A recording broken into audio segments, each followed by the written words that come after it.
ahora vamos a dar inicio a esta nueva charla.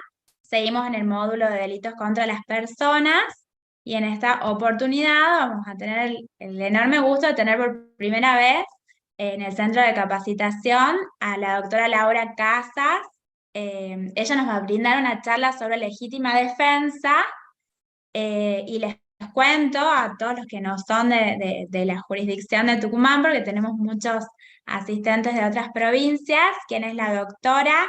La doctora Laura Casas es abogada por la UNT, es especialista en Derecho Penal por la Universidad Nacional del Litoral, es especialista en Justicia Constitucional y Derechos Humanos por la Universidad de Bolonia, es profesora asociada de Derecho Constitucional acá en la Universidad Nacional de Tucumán y actualmente es jueza del Tribunal de Impugnación del Centro Judicial Capital de la provincia de Tucumán, de este Poder Judicial.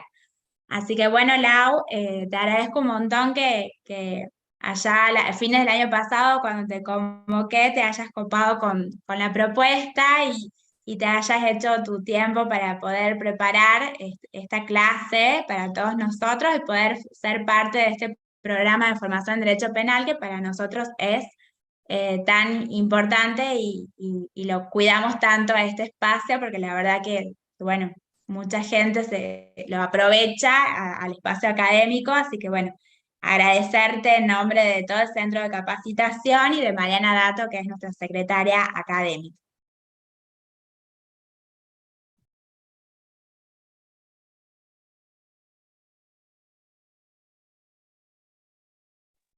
Ahí está, estaba silenciada. Bueno, muchas gracias, Rocío, y muchas gracias a todas las personas que están ahí en el centro de capacitación. La verdad que cuando me han convocado a esto me ha parecido un programa, un proyecto interesantísimo, porque, bueno, que se brinden estas capacitaciones, aparte las temáticas que se han ido tocando, he seguido algunas clases. Me parece muy interesante porque es importantísimo la capacitación permanente para todo el mundo, ¿no? Para todo el mundo seguir estudiando es fundamental. Entonces, bueno, agradezco esta invitación, me encanta estar acá. Y bueno, y a todas las personas que están acá en el aula, en el Zoom, sí decirles que no tengo inconveniente que me interrumpan si es que quieren algún tipo de aclaración o si quieren hacer algún tipo de comentario respecto de esta conversación. Yo lo voy a tomar como una conversación con ustedes, me parece que va a ser más dinámico.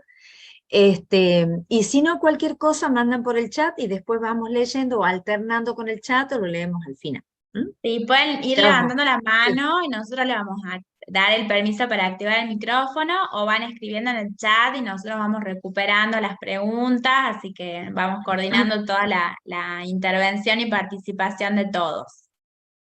Bien, perfecto, perfecto yo. Bueno, yo le estructuré a este encuentro, lo estructuré de la siguiente manera. El tema es legítima defensa, pero yo pensaba comenzar dando un pantallazo de lo que es la sistemática del delito, donde aparece la legítima defensa, que es la categoría de la antijuridicidad, dar unas pautas de lo que es esta causa de justificación y después, en un segundo momento, ya ir específicamente a la legítima defensa, pero abordar los fallos o lo que dijo nuestra jurisprudencia y cómo se fue reformulando la dogmática penal respecto a los casos de legítima defensa de mujeres que agreden o que matan a sus parejas o a sus maridos.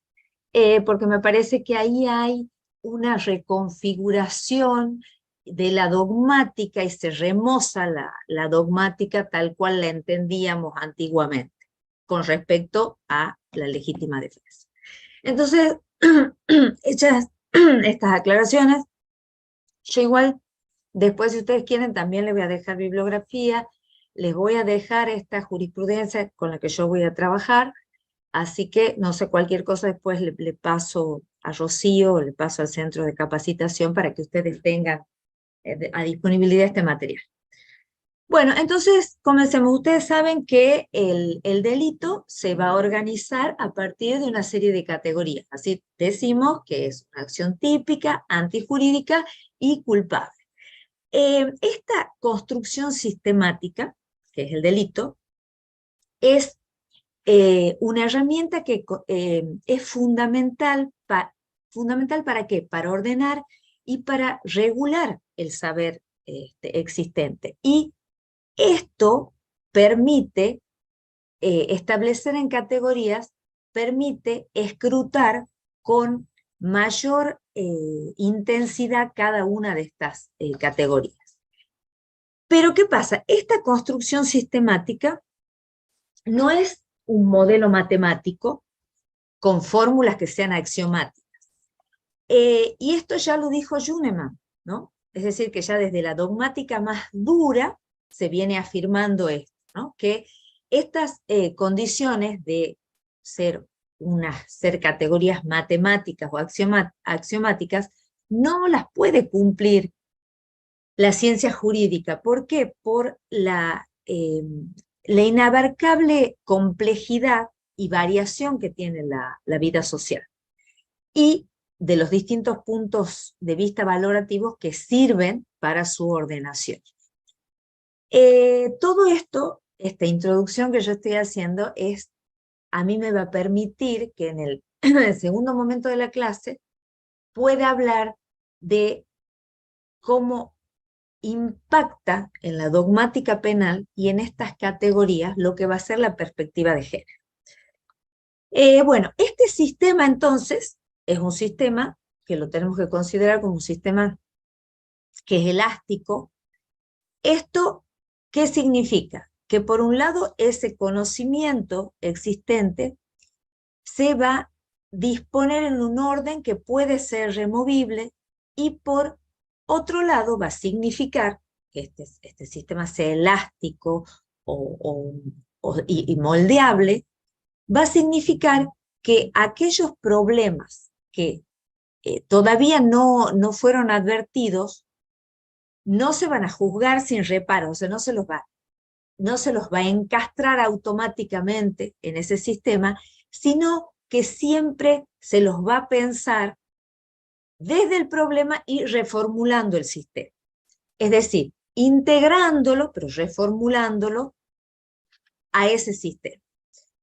En estas categorías, entonces, de la sistemática del delito, vamos a ver la antijuridicidad. Con la antijuridicidad, ustedes saben qué se pretende establecer. ¿Cuál es esa acción que además de ser típica, es también una acción que es contraria al derecho? La teoría esta de la antijuridicidad tiene que, por finalidad o por objeto, establecer bajo qué condiciones y en qué casos la realización de un tipo penal no es contrario al orden jurídico. Es, como lo dice Basigalupo, es una teoría de las autorizaciones para realizar un comportamiento que en sí está prohibido, o un comportamiento típico. Iacos va a decir que estos permisos son buenas razones para llevar a cabo conductas que son típicas. Zaffaroni, por ejemplo, va a hablar de la antijuridicidad desde los principios constitucionales. Entonces, él va a alojar las causas de justificación o todo lo que es lo que se refiere a la teoría de lo referido a la antijuridicidad en el artículo 19 de la Constitución, en el principio de reserva. A estas proposiciones permisivas, ¿no? Las causales de justificación. Dice Zaffaroni que el poder punitivo se recorta o retrocede cuando en determinadas circunstancias es posible reconocer que la acción antinormativa es un derecho, que no se puede negar a la gente como parte de su libertad social, que disuelve el conflicto o al menos la pretensión de injerencia punitiva. Entonces él dice, en la legislación no solamente existen normas prohibidas, sino también preceptos permisivos. Y estos preceptos permisivos están dentro de la esfera de la libertad. Las causas de justificación, que son estos preceptos permisivos, están vinculadas, no las podemos desagregar o mirarlas por fuera de un determinado modelo concreto de sociedad. Y se las va a considerar de acuerdo a cuál es el grado de desarrollo de esa sociedad. Por eso van a ir variando en su contenido y en los límites de las causas de justificación. Tanto es así que las causas de justificación van a estar vinculadas a modelos concretos de la sociedad y a los cambios sociales, que por ejemplo Palermo, cuando él hace un análisis de la legítima defensa, en un libro que él tiene de legítima defensa, dice que es imposible pensar que hace 500 años la criada del rey hubiese podido defenderse agrediéndolo al rey de algún tipo de abuso sexual perpetrado por el rey. Entonces, con eso él retrata de cómo las causas de justificación van a ir variando según las distintas sociedades. Roxin también refiere a esto cuando dice que antiguamente en el derecho alemán, solo las causas de justificación, una persona se podía defender, por ejemplo en legítima defensa, cuando se atacaba su vida, y se podía defender de maneras determinadas. Después esto se fue ampliando aún más. ¿Cuáles son los fundamentos de la legítima defensa? ¿Alguna pregunta hasta acá? No, ¿no? Bueno, ¿cuáles son los fundamentos de la legítima defensa? Bueno, los autores van a tener distintos fundamentos. Así, por ejemplo, para Roxin, el fundamento de la legítima defensa va a ser el principio de protección individual y el prevalecimiento del derecho. Para Jacobs, que la causa de justificación son motivos bien fundados para realizar una acción que es típica, la fundamenta en el principio de responsabilidad. Bueno, ustedes saben que él hace toda una construcción de lo que se refiere a la libertad. Él parte de la premisa que no se debe dañar a otro y que existe un principio de libertad de acción y la responsabilidad por ese margen de acción. Entonces, libertad de organización, le dice él, responsabilidad por las consecuencias. Entonces, cuando el agresor excede ese límite de no dañar a otro, recibe las consecuencias de esa irresponsabilidad en su libertad de organización. Ahora bien, entonces esto podemos decir que son los fundamentos a grandes rasgos de lo que es la legítima defensa. Se dice también que la legítima defensa aparece cuando no puede estar el Estado para, con todo su mecanismo, acudir a la defensa. Entonces aparece ahí este principio de protección que el propio derecho le acuerda a una persona en esos momentos donde el Estado no puede aparecer. En nuestro derecho, la legítima defensa está regulada en el artículo 34, inciso 6 del Código Penal, y establece una serie de requisitos. Entre estos requisitos, para que exista una legítima defensa, es necesario, primero, una agresión ilegítima, necesidad de la defensa y falta de provocación suficiente. Bueno, ¿cómo se ha ido interpretando doctrinariamente este artículo? En cuanto a la agresión ilegítima, se considera que es una amenaza, esta agresión ilegítima es una amenaza de sufrir un daño. Pero además, o sea, la amenaza de sufrir un daño a un bien jurídico, ¿no? Un riesgo de daño.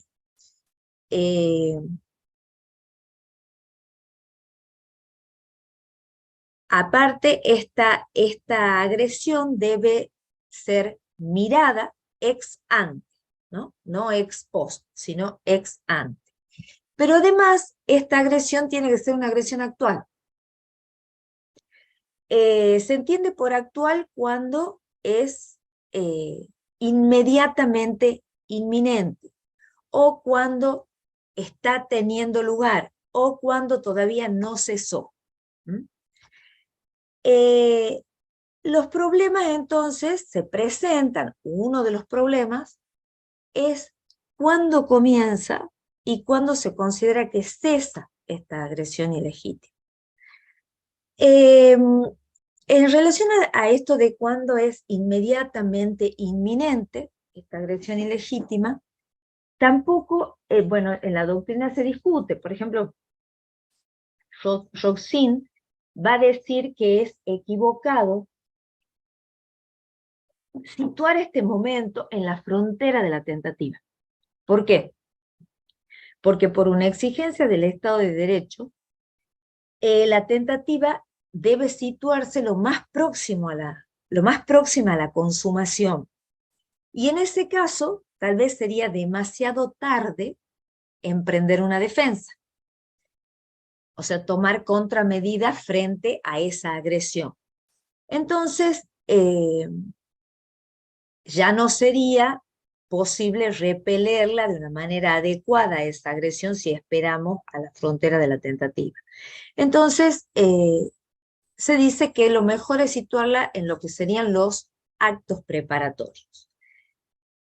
Ahora bien, también esta agresión ilegítima tiene que ser, además de esta actualidad, que ya esta actualidad ya vamos a ver, ya en el segundo momento, cómo se la va a leer o han leído nuestros tribunales en los casos de violencia de género, ¿no? Violencias intrafamiliares, mujeres que se defienden y que son víctimas de violencia de género o que están en un circuito de violencia intrafamiliar.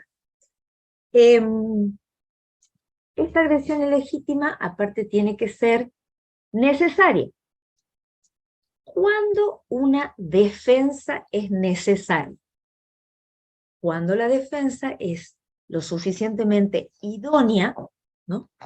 Pero además de ser idónea, es la más benigna de las posibles defensas y tampoco está unida a riesgo inmediato de sufrir un daño. O sea, este principio que debe utilizarse el medio más benigno para defenderse está limitado por la posibilidad de sufrir un daño. Roxin va a poner varios ejemplos, por ejemplo, de una persona que ingresa, el dueño de una casa mayor que ingresa al domicilio, una persona que está borracha, entonces no está obligado a repeler esa amenaza con su bastón, sino que puede utilizar un cuchillo, en fin, da una serie de ejemplos respecto de esto de la defensa necesaria y de la defensa más benigna. La medición, dicen los autores, de qué se debe considerar como necesario, ¿cómo se mide cuando una defensa es necesaria? ¿Quién la mide? ¿Desde los ojos de quién se ve si esta defensa es necesaria? Bueno, dicen desde los criterios de un observador sensato y siempre se tiene que mirar ex ante. Retengan esto del observador sensato o el observador medio, que siempre utiliza esos parámetros, pues lo tiene que utilizar el derecho penal, ¿no?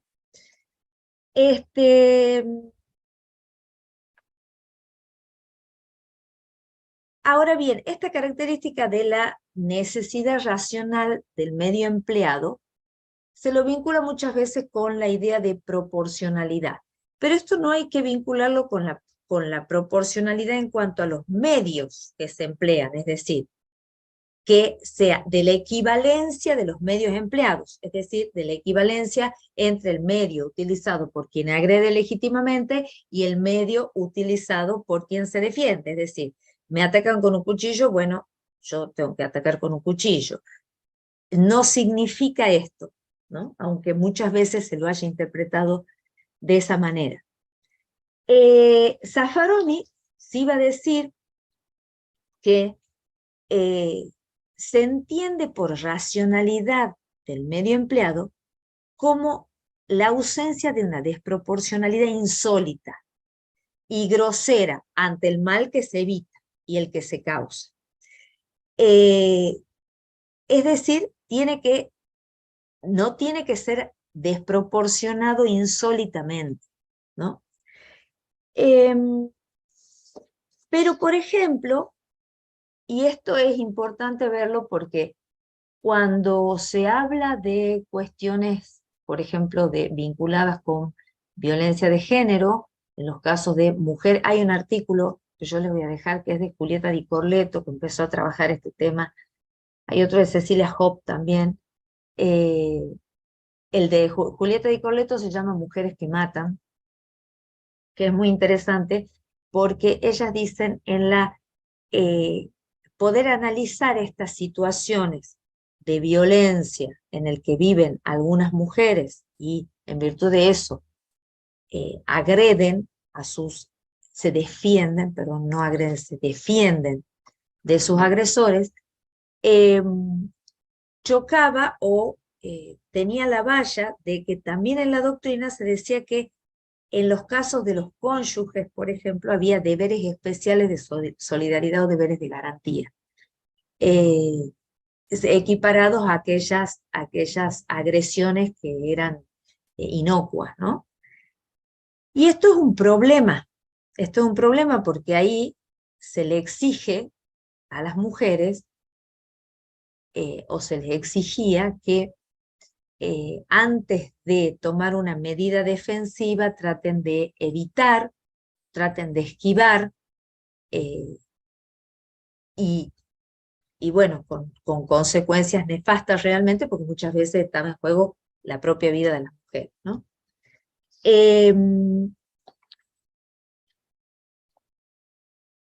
Bien, también retengan, para que lo veamos después, esto de, yo les decía que la agresión es inminente, cuando es inmediatamente inminente, está teniendo lugar o no cesó.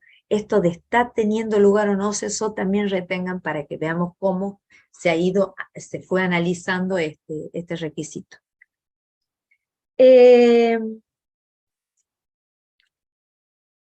Bien, ¿alguna pregunta hasta aquí? Bueno, entonces vamos a entrar, ahora sí, bueno, vamos a entrar entonces a la parte donde vamos a ver los casos específicos de situaciones de mujeres que están en un círculo de violencia o padeciendo violencia y se defienden. Ahora sí, yo voy a necesitar compartir, veamos si tengo éxito. A ver.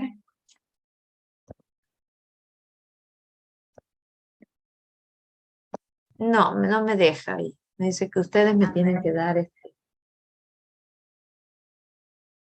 A ver, ustedes me Cris. tienen que dar autorización. No. Para. Ya te habilitamos.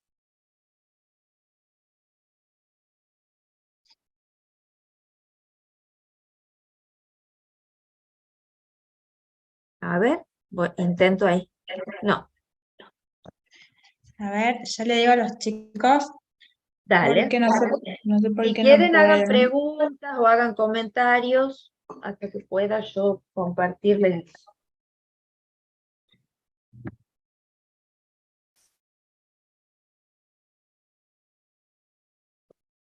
Avísame, Ro, para que yo Sí. trate de...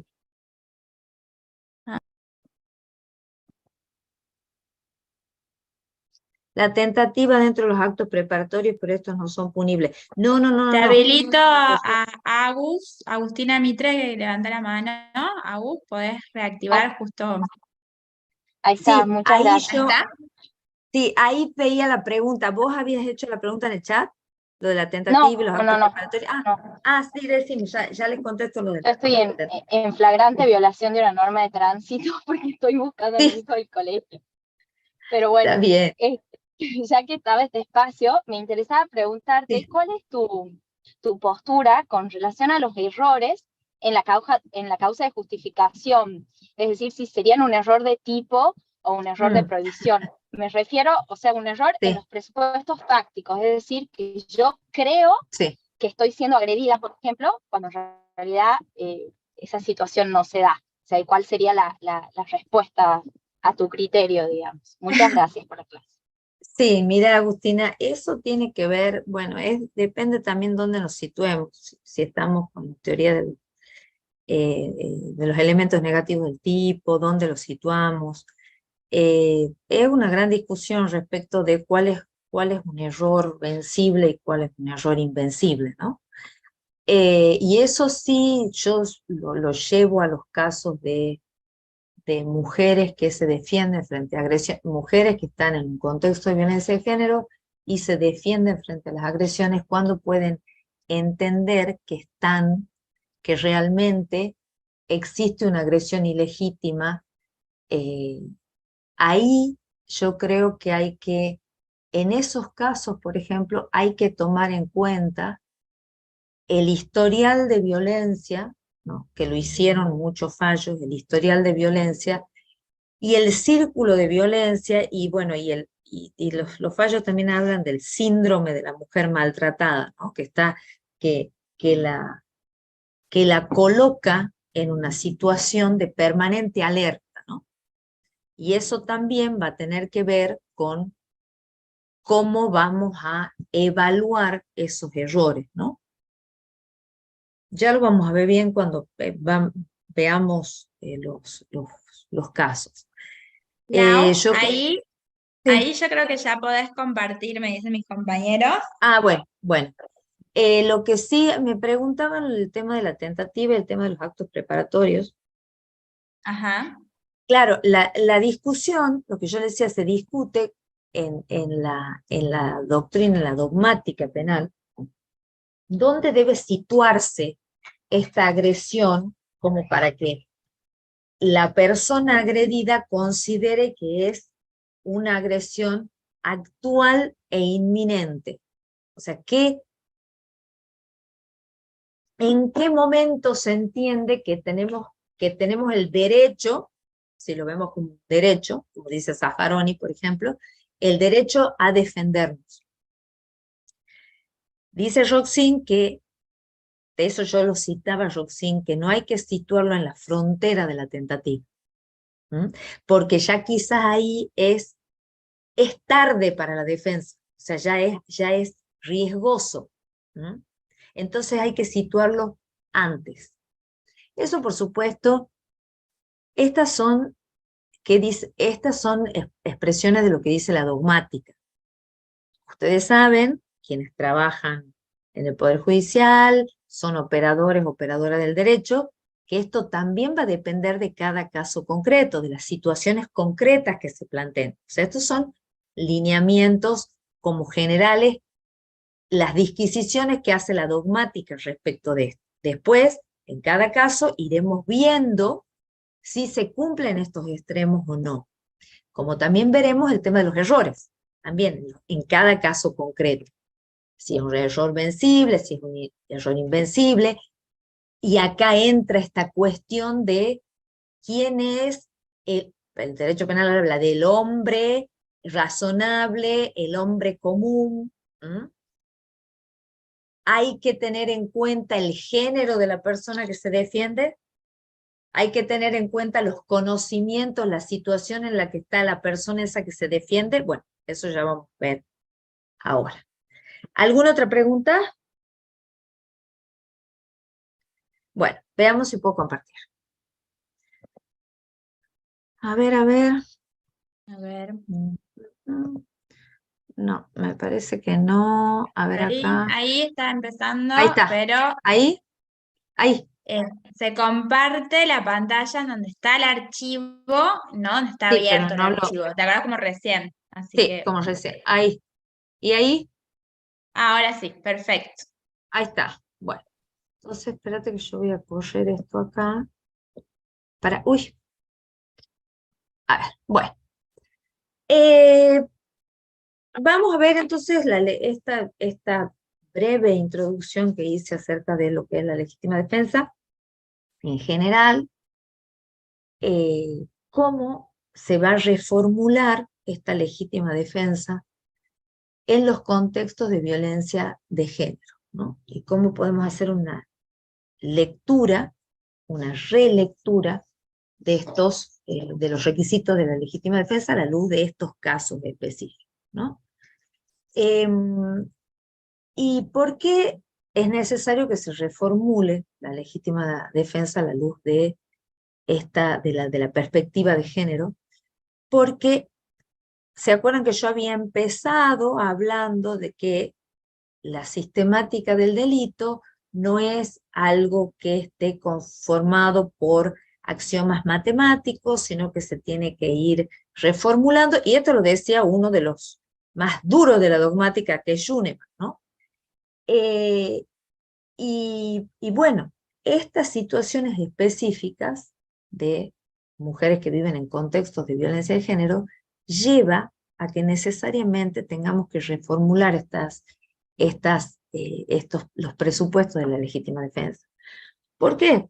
Porque si no, vamos a tener un derecho penal que sea miope a las cuestiones de género, vería también reducida la posibilidad de riqueza de la dogmática penal e implicaría también una desigual aplicación de la norma.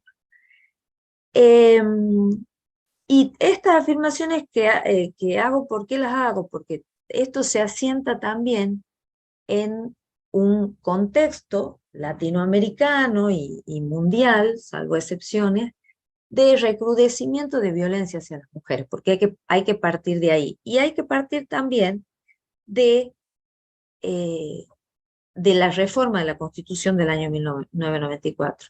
Yo siempre digo, cuando doy clase constitucional, que el derecho es distinto. Nosotros después del año 94 tenemos otro derecho, no es el mismo que antes. O sea, es decir, el impacto que tuvo la reforma del 94 en nuestro derecho fue tan cualitativo que tenemos otro derecho. La incorporación, no la incorporación, sino la consagración con rango constitucional de determinados instrumentos de derechos humanos hicieron que se reformulen todos los institutos del derecho, todos. Y el derecho penal también, que fue siempre un derecho considerado como un derecho muy masculino, es decir, cuando se pensaron los institutos del derecho penal, siempre se pensó en la figura de un varón, de un varón con distintas características. Y sobre todo acá, cuando se habla de la legítima defensa, el legislador en su momento, la figura de la persona que agredía y de la persona que se defendía eran figuras masculinas, ¿no? Entonces siempre los ejemplos son, casi siempre, de un varón que le pega a otro varón, inmediatamente el otro varón se defiende, y ahí empezamos a discutir si el medio empleado es un medio racional, en fin. Entonces, este sujeto que se defiende es un sujeto que tiene unas características, o tenía unas características, ¿no? Cuando nos trasladamos a estos contextos de violencia de género, en donde hay una mujer, o sea, ya hay un género distinto. Hay una mujer que es la que se defiende y mata, necesariamente hay que reformular todos esos extremos de la legítima defensa, o en muchos casos hay que reformular. Bueno, esto también la posibilidad de reformularlo y empezar a mirar con otra lente estos casos también tuvo que ver con esta incorporación de otros principios y de los tratados internacionales, pero también de opiniones de expertos y expertas en esta materia, ¿no? Por ejemplo, el Comité de la Tortura se refirió a la situación que vive una mujer que está en una situación de violencia doméstica y llegó hasta asimilarlo con una tortura. No voy a entrar en una cuestión si es una tortura o no, porque eso ya también llevaría a otra discusión. Pero estos son los ribetes que tiene el tema. Y el grado de evolución que tiene esta temática. Esta posibilidad también de reformularla, la legítima defensa desde esta mirada, no solamente tuvo que ver con esta incorporación de la perspectiva de género, que es una herramienta que nos permite hacer la perspectiva de género, que mucha gente cree que es asimilable a mujer. No, la perspectiva de género es una herramienta más de interpretación, que significa que determinadas situaciones no se van a analizar de manera neutral sin tener en cuenta el género de las personas intervinientes, y se va a tener en cuenta cómo impacta esa norma en esa situación para que no genere situaciones de desigualdad.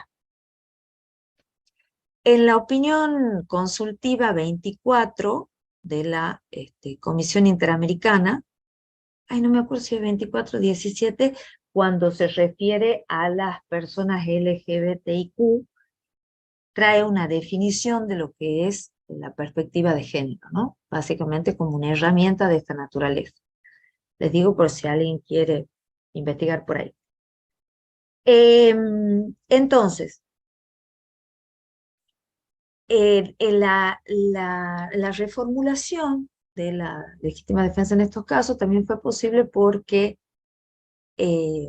los feminismos jurídicos hicieron todo un trabajo de construcción doctrinaria al respecto, ¿no? Entonces ya hay mucho escrito sobre esto, pero se necesitó un ejercicio de reflexión y de construcción de doctrina, ¿no? Por supuesto que tiene fundamentos, o sea, no tienen pie de barro, sino que tienen fundamentos hasta en la dogmática más dura, ¿no?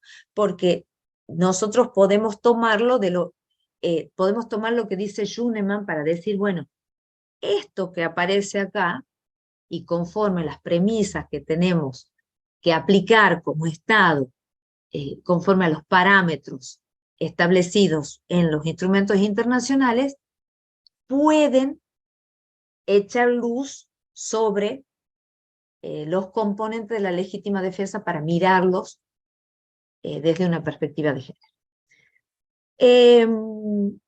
Yo les decía que uno de los problemas que había en la doctrina respecto de esto es porque muchos autores hablan de las obligaciones de garantía que existen entre los cónyuges. Entonces, que implican que los medios defensivos sean los más leves o los menos peligrosos para la persona que agrede, aún corriendo el riesgo de sufrir algún daño. No obstante, por ejemplo, Roxin va a reconocer que en aquellos casos donde hay riesgo de sufrir lesiones que son graves, que requieren tratamiento médico, por ejemplo, dice él que cesan los deberes de solidaridad y la mujer, dice, incluso se va a poder defender con un cuchillo o con un revólver ante los golpes de puño de su marido.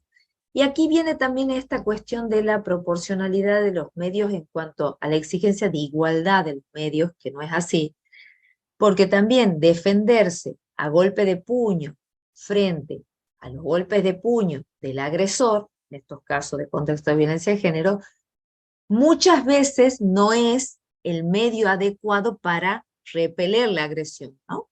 Por eso muchas mujeres recurren al cuchillo de cocina, al destornillador, ya vamos a ver el caso acá.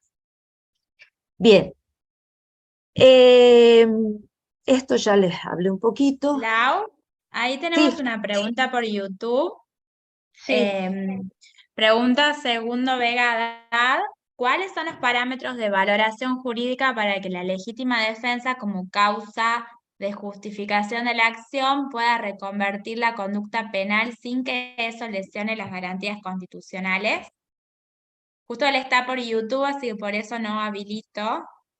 No sé si se entiende la... A ver, creo que sí, pero a ver de nuevo, decime, De nuevo. ¿cómo es, Rocío? ¿Cuáles son los parámetros de valoración jurídica para que la legítima defensa, como causa de justificación de la acción, pueda reconvertir la conducta penal sin que eso lesione las garantías constitucionales? Como él justo está por YouTube, por eso no tiene para habilitar el micrófono, sino también lo invitamos que entre por el Zoom, si quiere interactuar. Sí, yo no sé si se está refiriendo él a los parámetros cuando se analiza la legítima defensa en los contextos de violencia de género, o sea, casos de mujeres que matan, mujeres que lesionan al agresor, o en general. No sé si se está refiriendo a eso. Lo que puedo decir es que para que proceda la legítima defensa se tienen que dar estos requisitos que están en el Código Penal. Ahora, ¿cómo se interpretan estos requisitos? Bueno, ahí la doctrina, la jurisprudencia, la dogmática tiene mucho escrito.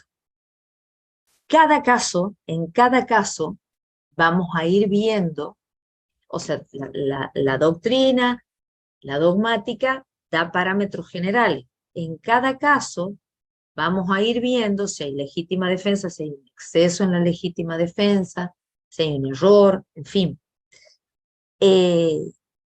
Si la pregunta va,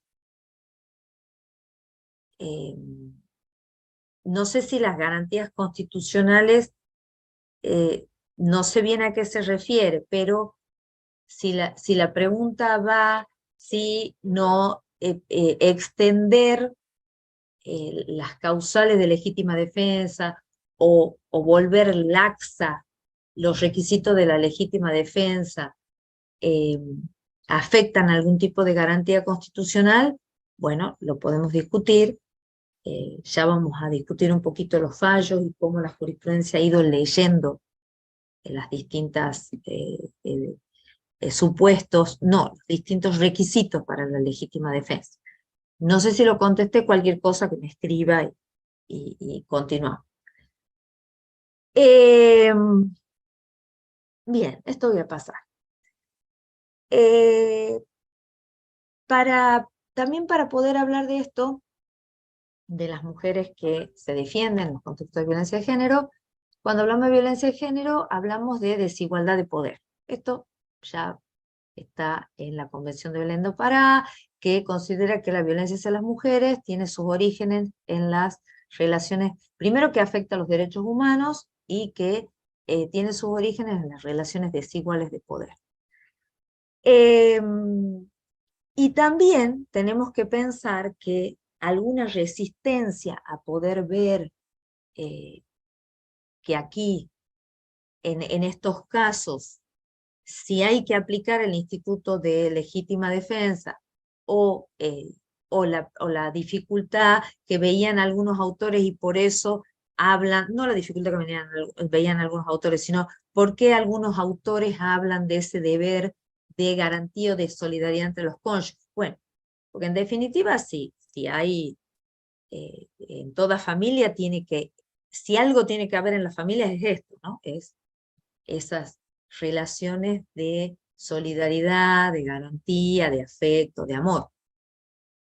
Eso tendría que ser así, pero todos y todas sabemos que no siempre es así, que se sacraliza la familia como ese lugar sagrado donde no hay violencia, está demostrado que no es así, y también por esta cuestión de decir son cuestiones privadas, eso en el ámbito de lo privado queda fuera de la mirada de lo público, de la mirada del Estado. Eso también, eso se fue corriendo, ¿por qué? Porque se dijo no, la violencia que hay internamente en una familia tiene que ver con violación a los derechos humanos, en donde el Estado no puede estar de espaldas de eso, y ahí empezamos a hablar de una debida diligencia reforzada, en fin.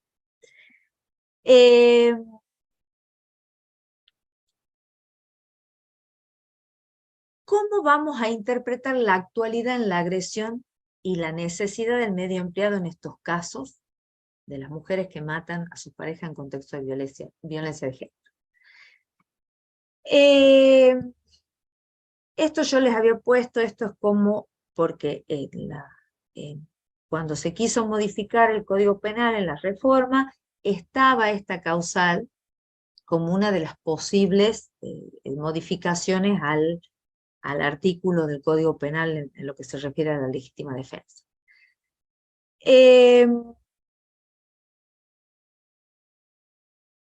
Hay casos que son clarísimos de legítima defensa, que es cuando, en este contexto de violencia de género, el marido, la pareja, novio, está agrediéndole a la mujer reacciona defendiéndose y lo lesiona o lo mata. Ahí es más clarito cómo podemos aplicar la legítima defensa. Pero hay casos más problemáticos y que sí fue resuelto, que es el caso Bulacio en Mar del Plata, donde una mujer mató al hombre cuando éste estaba dormido, y los otros casos son cuando están descuidados, es decir, y ahí se pone en crisis esto de la agresión ilegítima actual e inminente. La mayoría de los fallos consideran que lo que hay que hacer es analizar el contexto de violencia, la violencia que se produjo con anterioridad, inmediatamente anterior a que cesara la violencia. Y se pone en crisis, por supuesto, los conceptos de inminencia o actualidad. Julieta Di Corleto dice que hacer una diferencia entre un fugaz momento de calma en el contexto de un feroz ataque y el fin de la agresión es difícil para una mujer que está en un contexto de violencia de género. Aquí hay un caso también en los Estados Unidos que es de Judy Norman, que resuelve un tribunal de Carolina del Norte, que también es un caso interesante, que ya después se los voy a pasar también en la bibliografía. Porque en estos casos de mujeres que se defienden en los contextos de violencia de género, esto se da en un contexto donde generalmente la agresión no cesa. ¿Por qué? Porque hay que leerlo a esta situación como un proceso histórico donde no existe una cesura precisa, donde esa mujer que viene siendo golpeada o que fue golpeada y hay un momento fugaz de calma, establecer bien cuál es la cesura en ese proceso de continua agresión que vive esa mujer es muy difícil. En Bulacio, no sé si lo tengo acá lo que dijo la Corte no, perdón, el tribunal es un tribunal de Mar del Plata. En este caso, el tribunal evaluó la inminencia de la agresión y consideró que había que hacer una distinción entre un fugaz momento de calma en el contexto de un feroz ataque y el fin de la agresión. ¿Qué consideró el tribunal? Que en los casos de mujeres golpeadas no es tan fácil definir cuándo se está ante el fin de la agresión, Y para ello, el tribunal tomó en cuenta el pasado de abuso que había tenido esta mujer para redefinir el concepto de inminencia o para evaluar la razonabilidad de la percepción de la agresión como inminente. Entonces los jueces evalúan ex ante la situación y qué dieron por probado, por ejemplo, en este caso. Minutos antes de la muerte, el esposo de Bulacio le había disparado con un arma de fuego, la había golpeado y la estaba por violar. Dijo acá el tribunal, Bulacio no se encontraba ante una violencia futura o una agresión pasada. Por el contrario, en ese contexto, la agresión resultaba permanente. Este es un caso como límite, porque en este caso la mujer espera, después de haber sido agredida previamente de todas estas maneras, espera que se duerme el marido y ahí ella le pega 2 tiros. Que es parecido al caso de Judy Norman en los Estados Unidos. ¿Hay hasta acá alguna pregunta para que pasemos ya a ver el tema de la distinta jurisprudencia que existe? ¿Ninguna pregunta? Bueno, vamos entonces a ver, vamos a empezar con Leiva. ¿Por qué quiero ir a Leiva? Porque Leiva es un caso que llega a la Corte Suprema de Justicia de la Nación.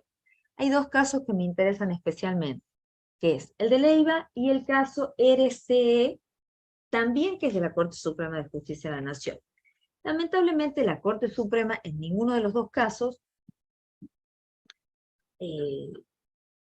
hace un análisis de esto, sino que remite al dictamen del procurador.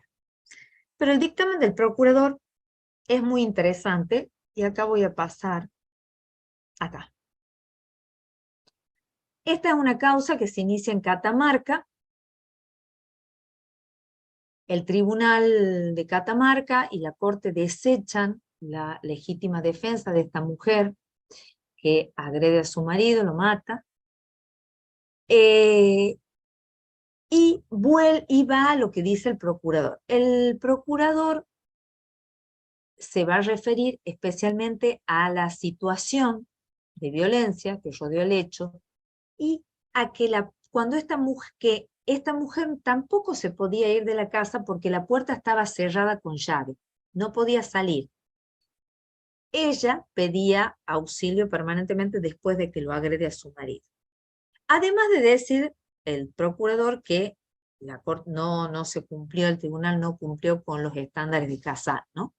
También refirió a que había en la investigación serias deficiencias y se omitió indagar sobre este síndrome de mujer maltratada, ¿no? Que este síndrome muestra elementos para que nosotros podamos evaluar cómo esa mujer considera que es esa agresión. Si esa agresión todavía está sucediendo, cuándo esa agresión cesa. ¿Y qué dice también el procurador acá? Que cuando se alega legítima defensa, la incorporación de esos hechos pasados contribuyen a evaluar justamente el peligro que representaba la agresión. También podemos evaluar la necesidad, la razonabilidad de los medios empleados, la actualidad, la inminencia de la agresión.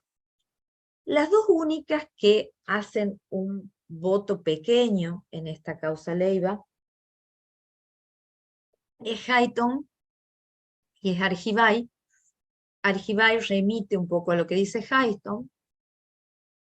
Hayton, que comparte el dictamen del fiscal, resalta una cuestión, dice ella, que no fue tratada en el dictamen. ¿Y qué dice? Va a criticar el fallo del Tribunal de Catamarca. Y dice que para descartar la eventual existencia de legítima defensa, en el fallo en crisis se expresa que aún de aceptarse que hubiera mediado una agresión ilegítima por parte del occiso respecto de la imputada, ha sido esta quien se sometió a ella libremente, de manera tal que la situación de necesidad se generó con ese motivo, con el concurso de su voluntad, y por esa razón no puede invocarla para defenderse. Esto dice el tribunal que condena a Leiva.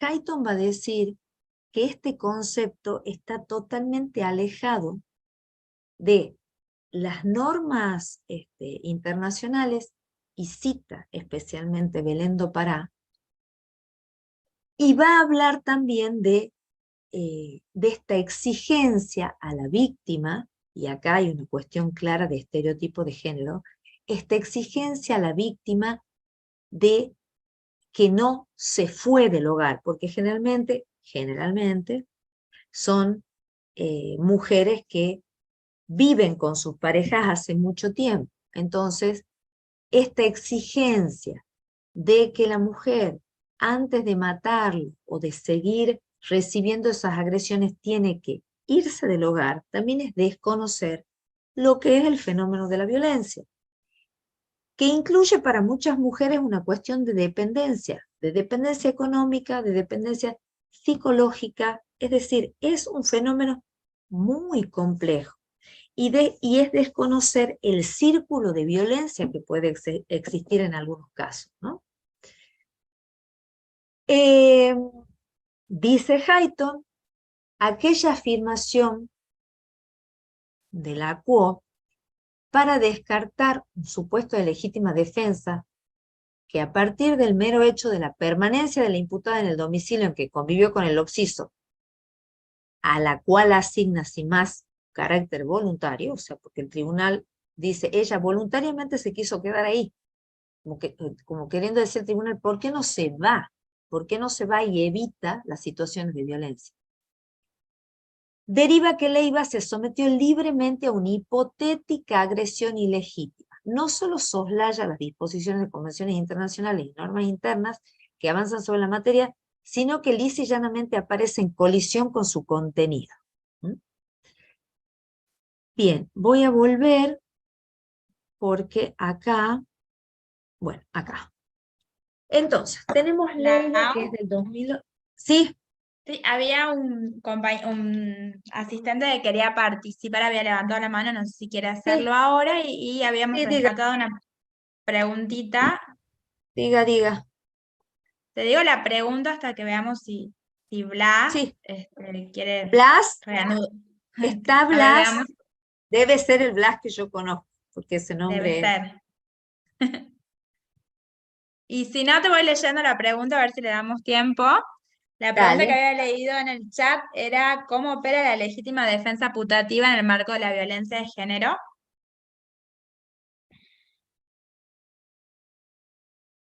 Y acá hay otra compañera, María Laura Albarracín, también quería hablar. Sí. A ver.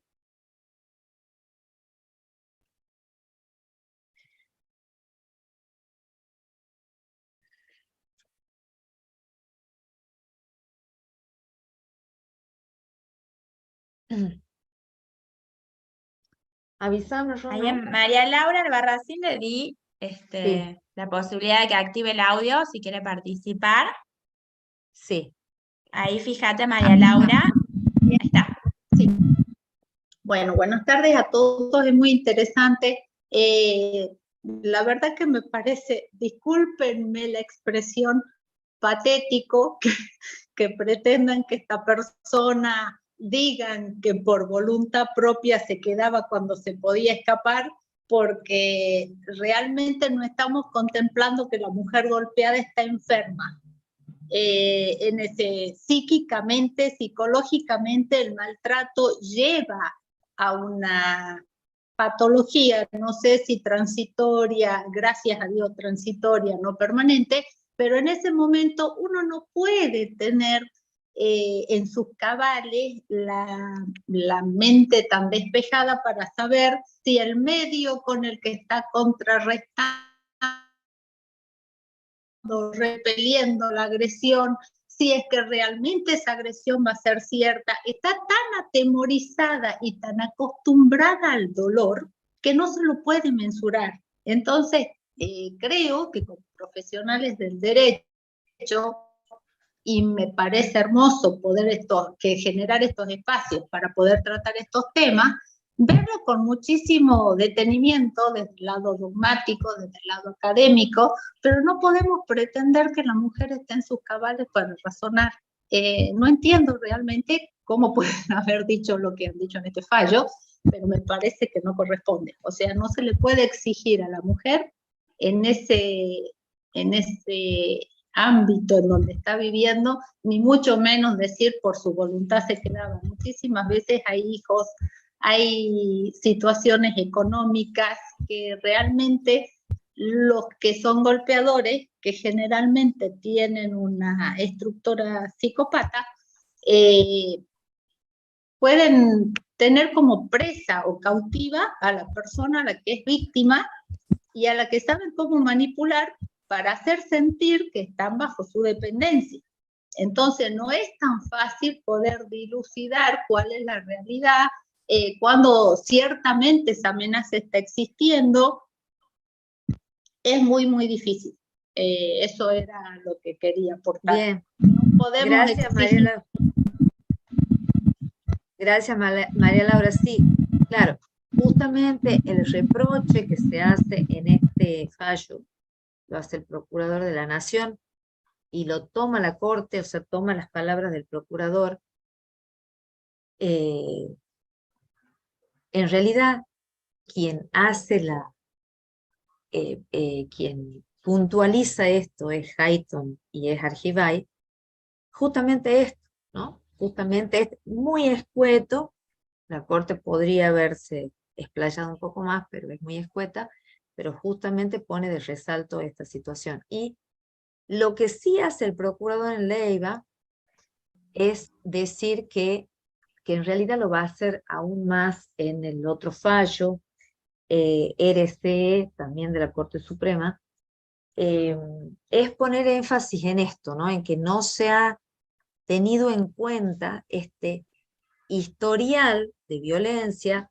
El procurador también va a referir a casos de la Corte Interamericana en donde se establecen pautas de interpretación, es decir, que hay que hacer una interpretación integral de todos los elementos, y que en este caso, especialmente en Leiva, no se tomó en cuenta ese historial de violencia, no se contextualizó, esa es la palabra que usa el procurador acá en Leiva, que hay que contextualizar esta situación, ¿no? Y hablan justamente del síndrome de la mujer maltratada, del círculo de violencia, entonces que hay que tener una mirada, y esa es la perspectiva de género, ¿no? Hay que tener una mirada más aguda o más sensible a las distintas situaciones, o sea, no es intrascendente el género de quien se defiende, no lo es. Entonces, por eso hay que reformular la legítima defensa, un instituto que ha sido creado, ha sido pensado desde una mirada o teniendo en cuenta dos sujetos masculinos, uno defendiéndose y otro agrediendo.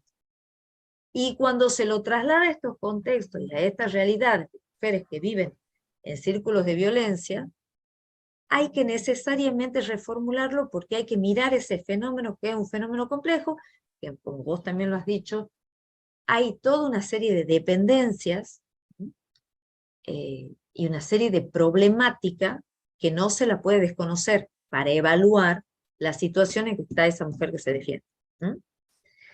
¿Algo más? Bueno, y con lo de la legítima defensa putativa en estas situaciones, y hay que ver, sí. Nelson, bueno, justo le dan la mano y la bajan. Ahí está Ah, mira, ahí está Blas, es el Blas que yo conozco. Es el Hola Blas, Blas. ¿cómo estás? Ahí, Pero ahí está está. silenciado, no sé si se Ahí lo puede está. habilitar. Buenas Sí. tardes a todos, a todas. Buenas tardes, doctora, querida. Excelente, clarísima la exposición. Sí, yo quería, muy interesante en clave de género y diversidad, creo que por ahí pueden presentar, en caso de defensa legítima, sus puntos incluso como más complejos, cuando se tratan por ahí de mujeres trans y de travestis que, bueno, con la expresión de género en la feminidad, en el sentido de que por ahí la violencia acumulada incluso excede muchas veces de la pareja, o sea, del círculo doméstico, sino que tiene que ver, y me hizo reflexionar, la violencia acumulada biográficamente, es decir, en la historia personal de esa persona, de esa mujer trans, que es parte de un colectivo que está justamente, bueno, vivenciando una violencia estructural, tal cual la Corte Interamericana lo señala en Azul Rojas Marín y en Ah, Vicky Rojas, Hernández. sí. Y un poquito de eso querían Y simplemente Vicky aportar, Hernández, doctora. sí. Sí, sí, eso es también interesante, esa mirada, ¿no? Y ver cómo, porque, claro, yo acá estoy hablando de mujeres que viven en un círculo de violencia íntimo, ¿no? Pero bueno, es interesante eso que vos agregás, Blas, porque eso también hay que verlo, porque en el caso de esos colectivos, que no necesariamente sufren esas violencias o esas agresiones en los ámbitos íntimos, ¿no?, de pareja, y cómo se mide también esa percepción de la violencia, ¿no? Y bueno, habrá que ver porque puede haber situaciones de legítima defensa, por supuesto. Yo no estoy diciendo que fuera de las situaciones de mujeres que matan en el entorno de doméstico no puedan existir situaciones de legítima defensa. Sí lo puede ser una persona trans que se ve agredida en la calle, sí puede actuar en legítima defensa, por supuesto. Y ahí veremos también cómo se van a aplicar estos extremos de la legítima defensa, ¿no?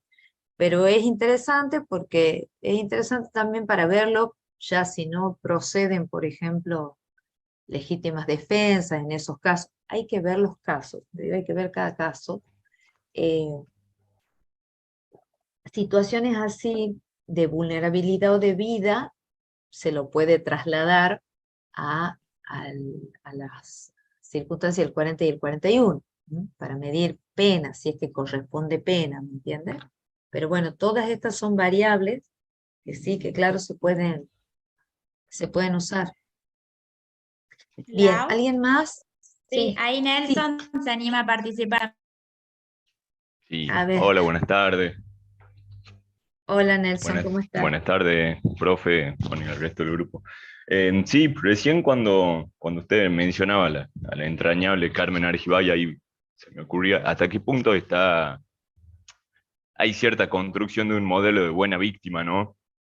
De que la víctima tiene que ser una persona sufriente, sumisa, tiene que atravesar un calvario X, hacer muchas denuncias, someterse a todo un circuito largo.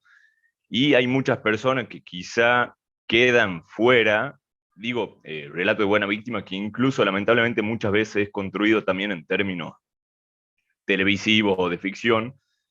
Y Sí. me acordaba de esto a propósito de recientemente la Corte, Casación anuló una condena de La Plata, de una señora, ha sido un tanto resonante el caso, que habría matado a su pareja en dormido, golpeándolo con una mancuerna varias veces en la cabeza, luego estrangularlo y lo enterró en un ropero con cemento.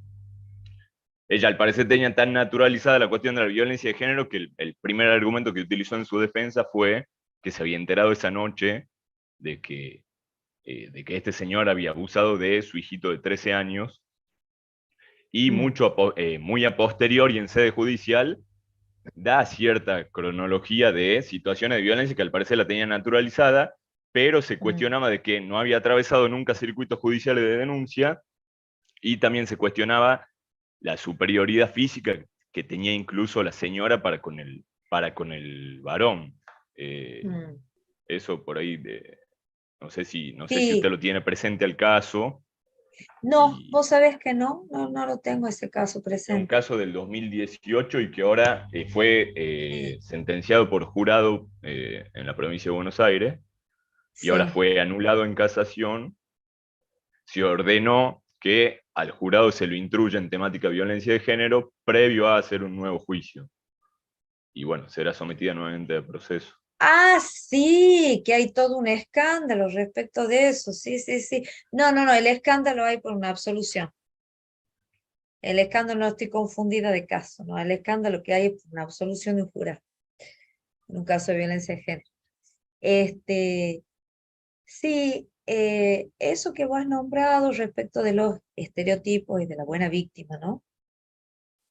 Me hace acordar también, no, ese caso no lo tengo presente, pero sí tengo presente, por ejemplo, el caso de Iggy, que fue un caso también mediático, y ahí, que bueno, la absolven por legítima defensa, ¿no? Ahí, pero transitó, estuvo presa mucho tiempo, y ahí también había muchos estereotipos e interseccionalidad, ¿no? Porque ahí aparte tenía determinada orientación sexual, ella era lesbiana, vivía en un barrio popular, o sea, tenían ciertas limitaciones socioculturales. eh, entonces ahí aparece también esto de la buena víctima. Y la buena víctima tiene que ver con estereotipos y con este lugar de, miren, podemos hablar un montón de este tema porque la violencia contra las mujeres también se sostiene en determinados estereotipos, ¿no? Cómo debe ser un varón y cómo debe ser una mujer, cómo la sociedad establece, construye pautas de género en base a esa diferencia sexual, ¿no?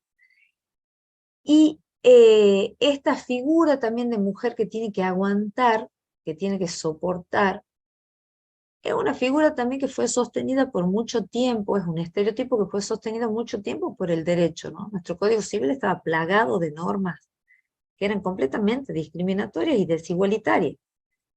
Eh, pero aparte, fíjense ustedes que esta idea de una mujer sumisa que tiene que aguantar, está de los orígenes de nuestra historia como país, existía en la colonia el derecho de corrección, que era el derecho que tenía el marido de corregir a su mujer y a sus hijos, y esto iba hasta la posibilidad eh, de pegarle, o sea, de agredirlo físicamente, si es que se desviaban, o sea, si es que se portaban mal, ¿no?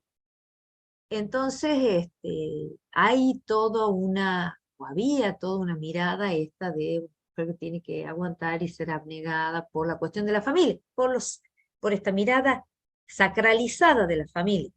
Que insisto, la familia debería ser el lugar donde todas las personas estén cómodas, amadas, cuidadas, ¿no? Pero está visto que la mayoría de las violencias ocurren en ese ámbito privado, ¿no? Entonces también hay como, y Elena Larrauri, que no le he nombrado, que ella tiene todo un trabajo sobre esto, sobre los estereotipos que existen al momento de evaluar la legítima defensa de las mujeres que se defienden ante las agresiones de sus parejas, ¿no? Que también ya les voy a dejar, porque es muy interesante, porque ella pone énfasis en esto, ¿no? Cómo son leídas las defensas, es decir, ¿por qué agarra un cuchillo? Y bueno, porque lo que la señora tenía a mano ahí cuando estaban pegando, estaban dando una piña. Y estas exigencias de por qué no se va, no sale corriendo. Bueno, eh, es muy clara la Rauri cuando analiza esto. Bueno, voy a seguir con, Ahí, ya ahí, hemos visto un poco. Miguel, Sí, sí, le activamos el ¿eh? audio. Sí. A ver, Miguel.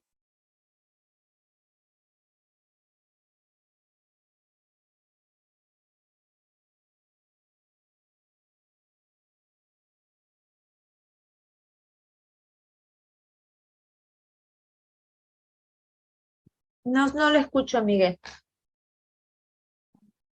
Bueno, ahí si quiere volver a participar nos avisa, le activamos, pero quizá se ausentó porque no Bueno, activa el audio.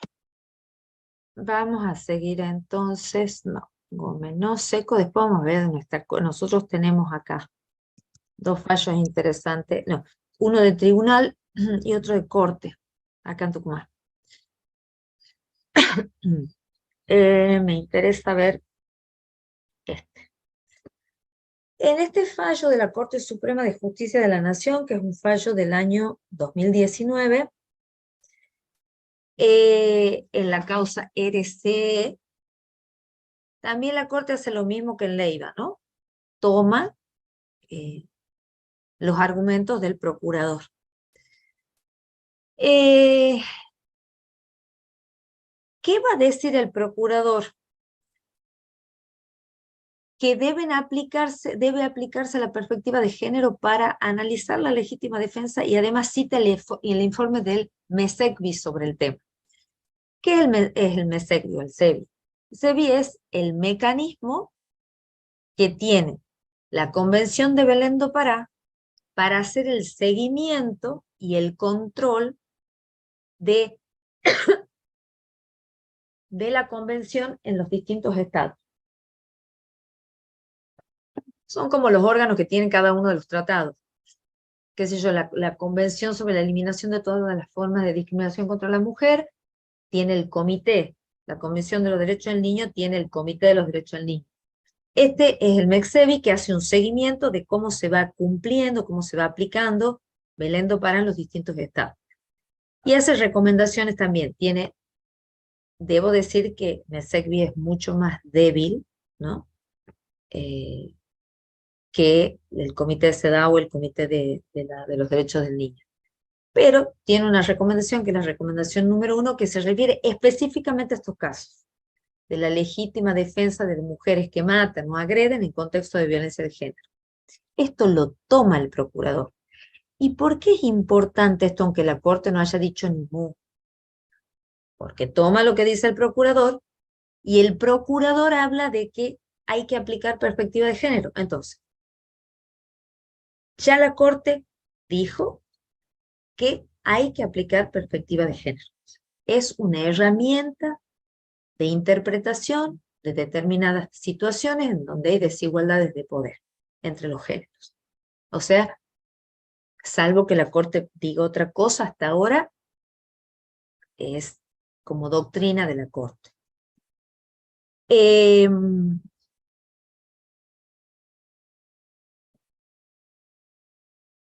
Bien, el procurador acá va a hacer también referencia, como les decía yo, a la recomendación 1 del CEP, que también se las voy a dejar.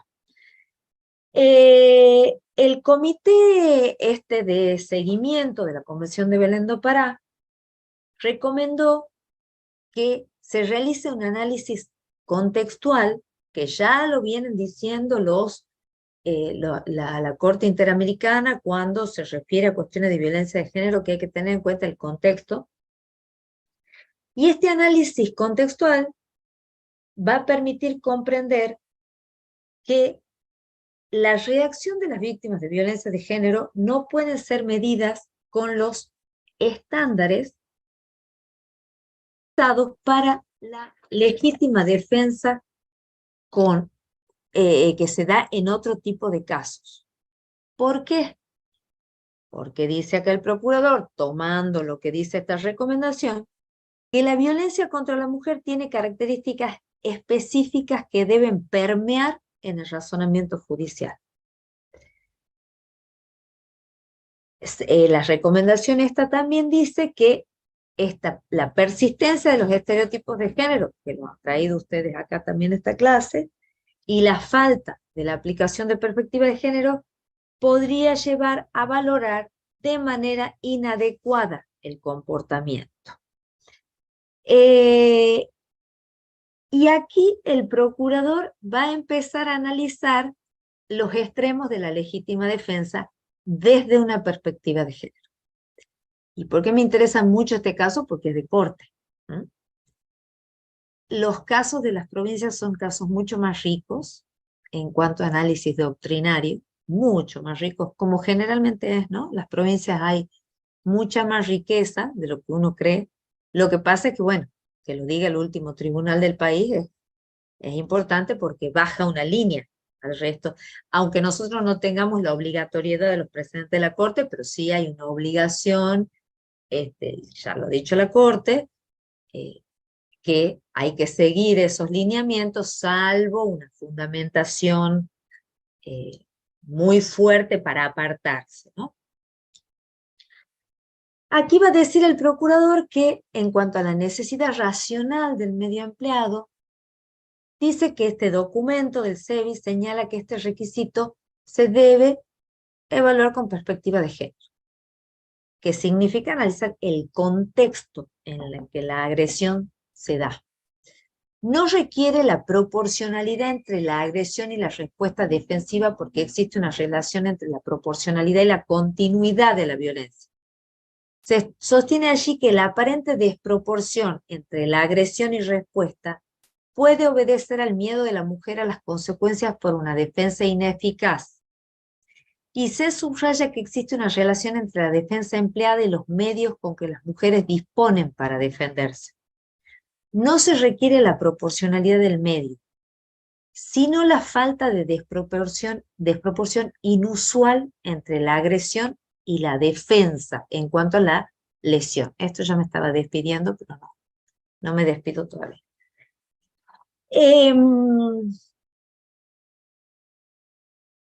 Dice también que en cuanto a la inminencia, esa agresión ilegítima inminente, va a decir también acá el procurador, que debe entenderse que la violencia esa tiene un carácter continuo, ¿no? Y que por esta continuidad puede suceder en cualquier momento y ser detonada por cualquier circunstancia. Y su carácter cíclico, si fue maltratada, probablemente vuelva a serlo, dice el procurador. También dice que el medio empleado racionalmente adecuado tiene que ser necesario, y dice que el principio de menor lesividad, ¿se acuerdan que la dogmática tradicional hablaba del principio de menor lesividad?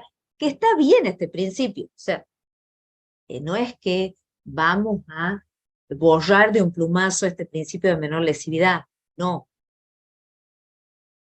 Pero en estas situaciones, el principio de menor lesividad muchas veces lleva a exigir que esa mujer se defienda, por ejemplo, con un empujón, o que se defienda con un golpe de puño, cuando en realidad no es una defensa eficaz. Entonces dice acá el procurador, el principio de menor lesividad no obliga a usar medios de dudosa eficacia. Bien. Asimismo también va a analizar lo que es la falta de provocación suficiente, porque aquí, cuando también se hablaba de la falta de provocación suficiente, empezaban a aparecer los estereotipos de género, ¿no? Entonces, ¿qué es una falta de provocación suficiente?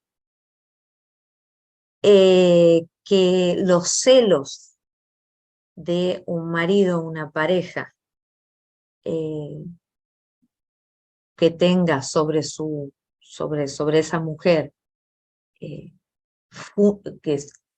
porque considere que esa mujer lo engaña, hacerle sentir celo es una provocación suficiente. Bueno, aquí también se refieren a desanudar esos estereotipos de género. Esto también tuvo que ver con las modificaciones del Código Penal en cuanto a las circunstancias de atenuación, ¿no?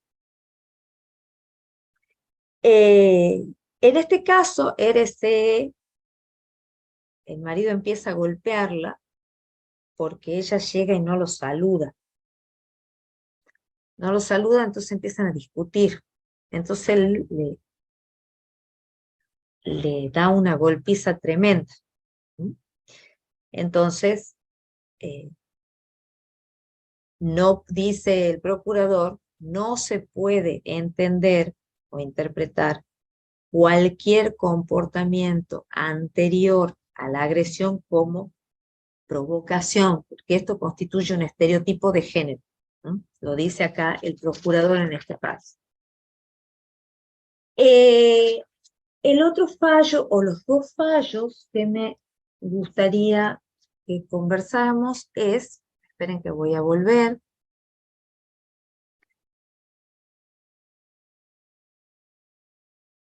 es el fallo. El primer fallo que tiene la Tucumán es del fallo, es del año 2014, que es la causa Seco. La causa Seco es interesantísima porque la Corte Suprema de Justicia de Tucumán lo que va a hacer es hablar de la perspectiva de género y la va a considerar el caso de una mujer que lo mata al marido también.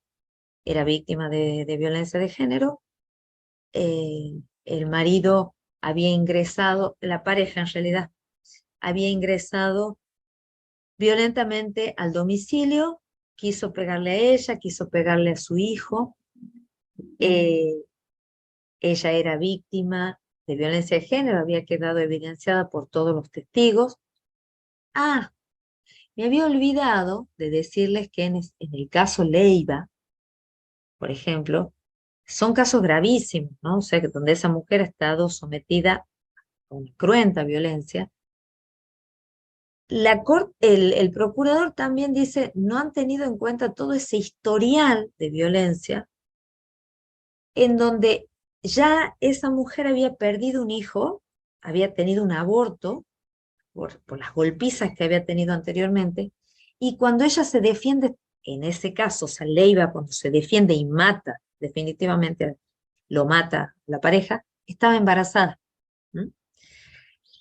Y en este caso, esta mujer, caso Seco, estaba ella y su hijo.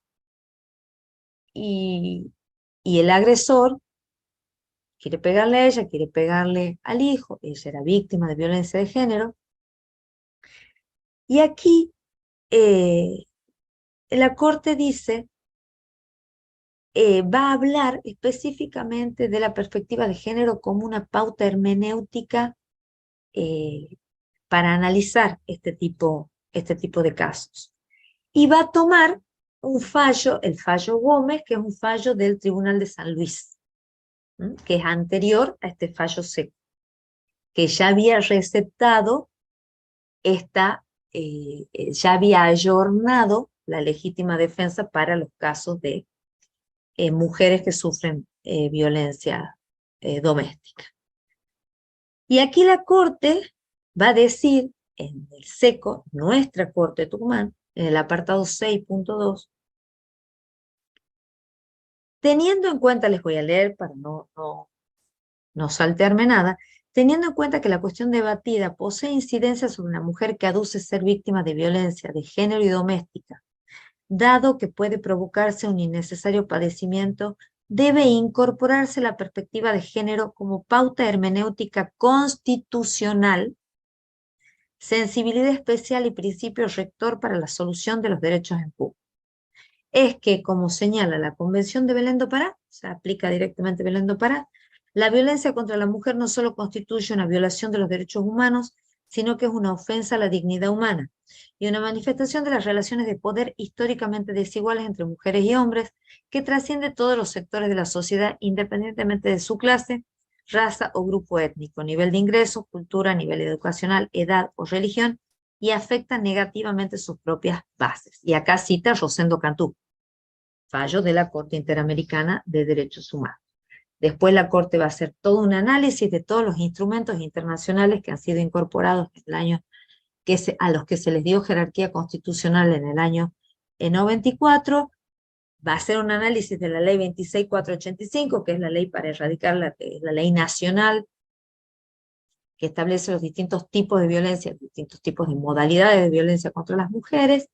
Como les decía, cita el fallo Gómez, María Laura, del 28 de 2012, que era un caso muy similar de una mujer que vivía en un contexto de violencia de género, donde también se cita Belén do Pará.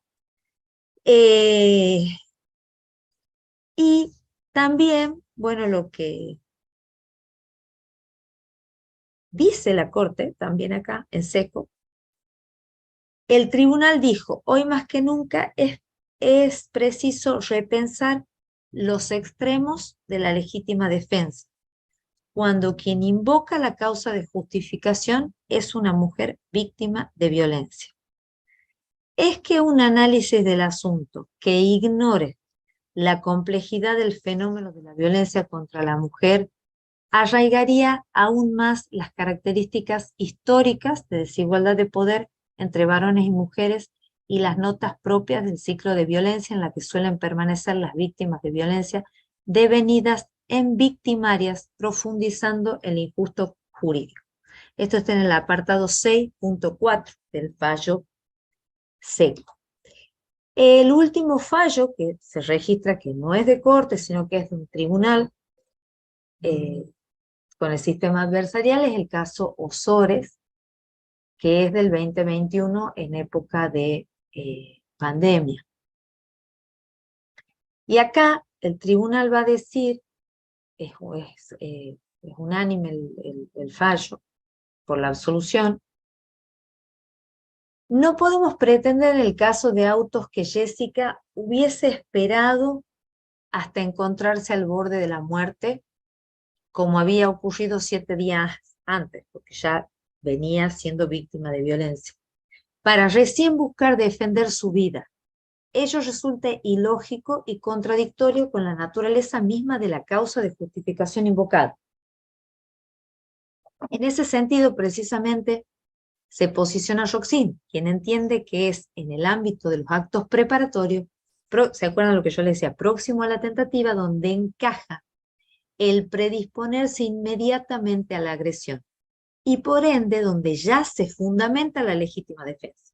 O sea, que acá el tribunal está diciendo, ya en ese momento se puede ejercer la legítima defensa, considerando que hay una agresión actual en una conducta que, aunque aún no lesiona ningún derecho, puede transformarse inmediatamente en una lesión, de tal manera que al aplazar la acción defensiva también podría hacer peligrar el éxito de esta. Bueno, acá cuestionaban que la señora no tenía lesiones en el cuello y una serie de lesiones, ¿no? Como les digo, todo hay que mirarlo según el caso que tengamos, ¿no? Y las pruebas que tengamos. Lo importante es que tengamos en cuenta determinadas pautas. El contexto es importante, hay que mirar el contexto. Esto nos va a mostrar en qué situación actuó esta mujer, si era víctima de violencia de género, cuál es el historial, qué pasó en ese momento, cómo se genera la cuestión, la discusión, la agresión. Pero lo importante es tener en cuenta esto y tener en cuenta que esta reformulación no significa una herejía, digamos. No es que estamos desnaturalizando el instituto, ¿no? Sino que estamos haciendo que ese instituto de la legítima defensa sea un instituto también útil para otras situaciones que se dan en la sociedad. Yo empecé mi exposición diciendo esto, que las causas de justificación tienen su arraigo en los distintos estadios de la sociedad y que jamás, como dice Palermo, la criada del rey se podía defender ante un abuso del rey. Con legítima, no, terminaba colgada esa señora. No fue muy distinto a lo que pasó en el siglo XX, ¿no? Que hubo un montón de mujeres condenadas. Pero bueno, justamente todas estas modificaciones que empezaron a producirse en nuestro derecho hizo también que la dogmática penal y la sistemática del delito se vaya permeando con todos estos elementos. Bueno, sigo. Bueno, por ello considero que la ausencia de las lesiones en el cuello de la acusada no menoscabe el hecho de que la agresión que sufría era actual. Si la ahorcó hasta dejarla casi sin aliento, o si se predisponía inmediatamente a hacerlo sin llegar a lesionar su superficie corporal, abalanzándose sobre ella, ya autorizaba la reacción defensiva de Jessica. Máxime, cuando ya en la habitación la había tomado de los pelos, insultándola y amenazándola, y mucho más aún si se considera que apenas unos días antes la había ahorcado en el piso hasta provocar que no pudiera contener su orina, lo que demuestra la bestialidad de la agresión. Bueno, aquí sigue.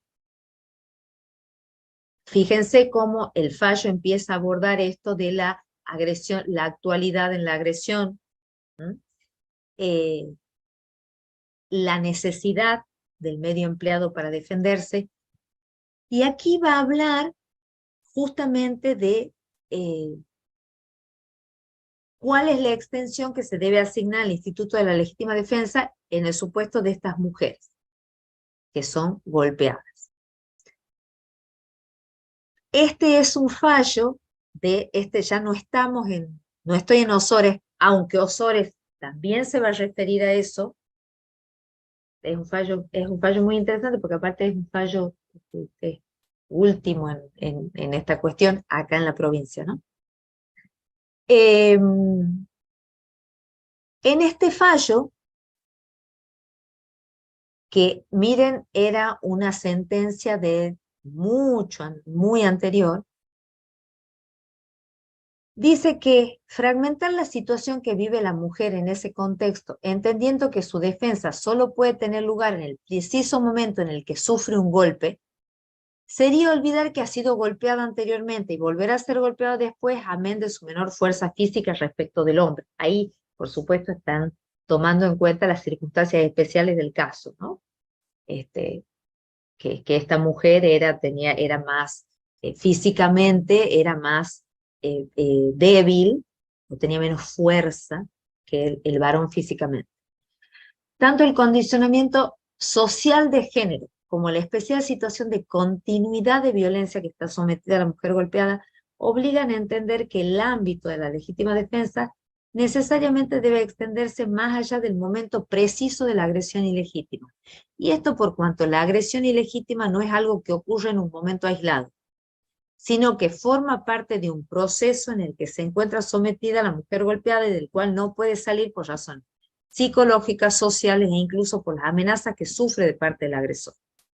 Y amén de ello en las situaciones en que, como en el presente caso, en ese caso, conviven con la pareja niños menores de edad. El Instituto de la Legítima Defensa no solo tiene por objeto la propia vida de la mujer, sino también la integridad psíquica y física de ellos. Bueno, aquí yo igual les dejo, esperen, no sé qué he hecho, no. Vamos a volver, aquí hay un listado, yo les puedo dejar esto, un listado de causas, espérense, aquí las había hecho yo. Algunas causas que hay respecto del tratamiento de la legítima defensa en casos de contexto de violencia de género. Algunos lo hablamos, otros hicimos referencia tangencial. Y me falta el fallo, pero lo tengo en el material para dejarles el fallo de Iggy, que es Eva de Jesús, en realidad.